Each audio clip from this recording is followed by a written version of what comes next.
জয় মা মনসা মায়ের জয়। মা গো, আজকের আমি আমার জন্য একদমই তোমার কাছে কিছু চাইছে না, কিন্তু একজন ভদ্রমহিলা দমদম থেকে উনি এতটাই কষ্ট পাচ্ছে। এর আগেও আমাকে একবার ফোন করে খুব কান্নাকাটি করেছে, আজকেরও ফোন করে খুব কান্নাকাটি করেছে। প্লাস তার খুবই দিন খারাপ যাচ্ছে, সে ইউরিন করছে, মানে ইউরিন পড়ে যাচ্ছে, তার এতটাই শরীর খারাপ।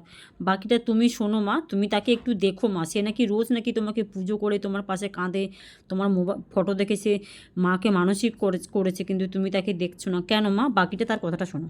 হচ্ছে না, আমার কেস চলছে এখনো, আচ্ছা মানে কোর্টে কেস চলছে, আচ্ছা। এখন পর্যন্ত হয়নি। এবার বলুন তো, ছেলের 40 বছর হয়ে গেছে, আর কবে চাকরিটা পাবে? এক জ্যোতিষী কাছে গেছিলাম, অনেক কষ্ট করে ধার দেনা করে, সে জ্যোতিষী যা বলে তাই হয়। মানে আমাদের এখান থেকে সবাই ওই জ্যোতিষী কাছে যায়, মধ্যগ্রামে খুব ভিড় হয়, 20 জনের বেশি উনি দেখে না। সেই উনি বললো যে, মানে আন্ডারলাইন করে দিয়েছে, বলছে তোর এই 26 সালের মধ্যে চাকরিটা হবেই হবে, কিন্তু তার কোনো কুল কিনারা দেখতে পাচ্ছি না আমি।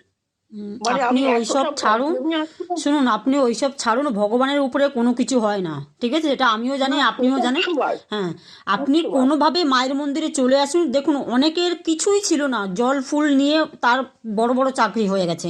আমি হ্যাঁ, বলছি কিন্তু মা, আমি কিভাবে যাবো, আমাকে একটু একটু গাইড করুন আপনি তাই জন্য। দমদমে কোথায় সেটাই তো আমি বুঝতে পারছি না ম্যাম। দমদম ক্যান্টনমেন্ট শুনেছেন? আচ্ছা আচ্ছা, খুব ভালো এয়ারপোর্ট করে বুঝতে একদম পেরেছি, মুখ ওখান থেকে থেকে। বাস আসে, ওটা